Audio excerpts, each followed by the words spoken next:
And we are back now with Anna Destree, Brown County Public Health Officer, our guest this morning. Testing for COVID-19 has kind of been put on the back burner because all we're talking about lately in the media are the vaccines coming out, the 3 different vaccines, and also the variants. Are we still doing testing? How important is that in this continuing fight? Yeah, so we are absolutely still doing testing, and it's very important. It's important for several reasons. For one, it helps identify what our current level of spread is in the community, but 2, it helps us clearly say who we would want to isolate and quarantine so we can further stop the spread. There's other reasons why it's important. So for example, if somebody was a confirmed case in the past and they're past their 90 days, if they get sick again, we want to understand that more. Is it a continuation of their first illness? Is this a new case? Is it because of a variant? And if somebody received their vaccine and they're 2 weeks past being fully vaccinated, we want to understand that more as well. Are they truly sick with COVID? Maybe they are, maybe they're not. If they are, then we're going to want to understand that more. Yeah, we haven't heard a lot about the testing lately. Where can people go? Are the options as wide as they used to be, or has it somewhat narrowed down as to where you can go to get tested? Yeah, so there are a lot of places that people can get vaccinated. Or, I'm so used to saying vaccinations lately. Yes. So there are several places that people can go to get a test in Brown County. Same on our website. We do have a site dedicated to that so people can see the full list of testers. The UWGB site is still open. So if people are looking for a larger site, that one is still active. So that's open for testing. That's open for testing. Because every time I drive past GB, there's the big flashing green sign that says vaccination center. So, but it's also a testing center. It's a testing center, yep. The Brown County facility at the fairgrounds, that was shut down recently. What was the decision behind that? What was the reasoning there? Yeah, and that one actually was being operated by Prevea Health. So that, I mean, I'm not going to guess onto why they closed it, but they'd be the ones to ask about that one. Okay, and so what are some of the larger testing centers that people can go to now, beside UW Green Bay? Yeah, UWGB is the largest one. When you think of what we were doing earlier on, like those really have ceased. But the larger one, the UWGB site, but pretty much when you look at that list, every healthcare provider is doing it, the pharmacies are doing it. There are tons of options available to people to get tested. There's also an in-home option available through the state that they can do.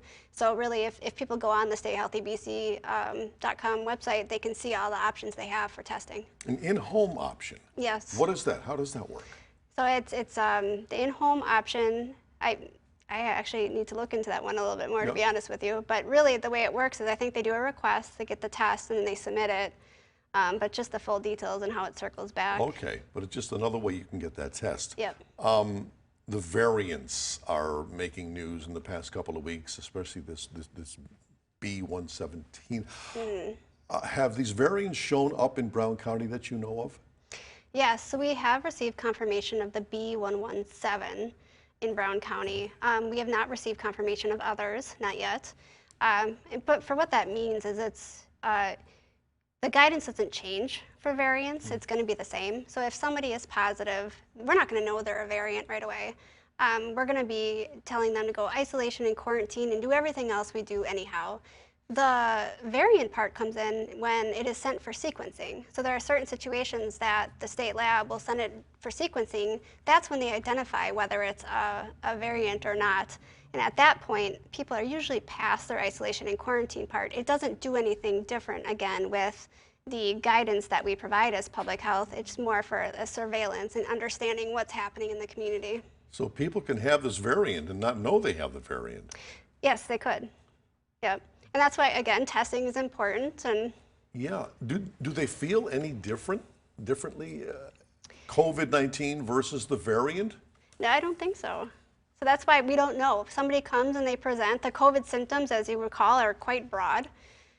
So there are certain indicators that would flag for if they're going to go for sequencing. So for example, if they were sick in the past, so if they were a confirmed case in the past and certain conditions were met, that might be one that gets sent for genome sequencing. If they received the vaccine and then somebody is symptomatic, that could be one that they send. So not every case gets sent for sequencing. And then at the state level, I think they do a surveillance. So every so often they'll pick one and they'll, for surveillance purposes, do one. But other than that, like the regular testing doesn't pick up a variant. It does take a process. Okay, so we have COVID-19, we have the testing, you have people getting the shots. Do people who have been vaccinated still need to get tested after they've been vaccinated? Yeah, so we still do recommend that for a You couple do? reasons. Yes, we do. For one, the vaccine is not 100% effective, so there's always that small chance. It's small, but there is still that chance that somebody could still get COVID-19. And in that case, we want to make sure that they're isolating and that their close contacts are quarantined so that we can stop the spread in that case. Also, it helps us to understand, like I said, do we send this for sequencing to better understand that more? Is it that it's a breakthrough case? Is it that it's a variant? Those are the things that help us. Was it not even COVID? If they go for symptoms and it was nothing, it helps us understand it more if people do testing. All right, I'll use myself as an example. I just got my second shot, and I'm thinking, oh boy, I'm in the clear. When should I get tested again? Well, so you're going to be considered fully vaccinated 2 weeks after your last shot. Okay. And then after that point, if you experience symptoms, so you wouldn't just do it just for surveillance purposes, but if you are experiencing symptoms or get sick, then we'd recommend that you go and get a test. All right, I know that, again, I keep on saying you're not a doctor and you don't play one on TV. When people who have received their both shots, how long after the second shot are they, quote unquote, safe? 2 weeks after. 2 weeks after. They're considered fully vaccinated. Yep. All right. When should people who have been vaccinated start looking for symptoms? Or will they just get hit with symptoms? Are you talking about if they experience something? Yeah, right.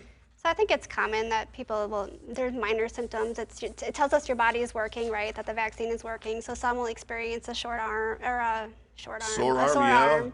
So some people experience them, some people don't. It really depends on the individual. But a response is normal because it tells us the vaccine is working. And so do you think we're winning? Are we winning in this COVID war? I think we're heading in the right direction. I think that we need to keep sticking with what we're doing. Right. I do. Okay. I know everyone's sick of it. Quite frankly, we're sick of it too. I'll but bet. we want to stay headed in the right direction. All So right. we ask Anna everybody to Destree, keep going. Thanks so much, Anna, Brown County Health. Thanks for being with us this morning. And if you have a newsmaker you think should be on the program, let us know about it by sending us an email at tips@wearegreenbay.com or message us on Facebook. And be sure to join us once again Sunday morning. Until then, have a great day.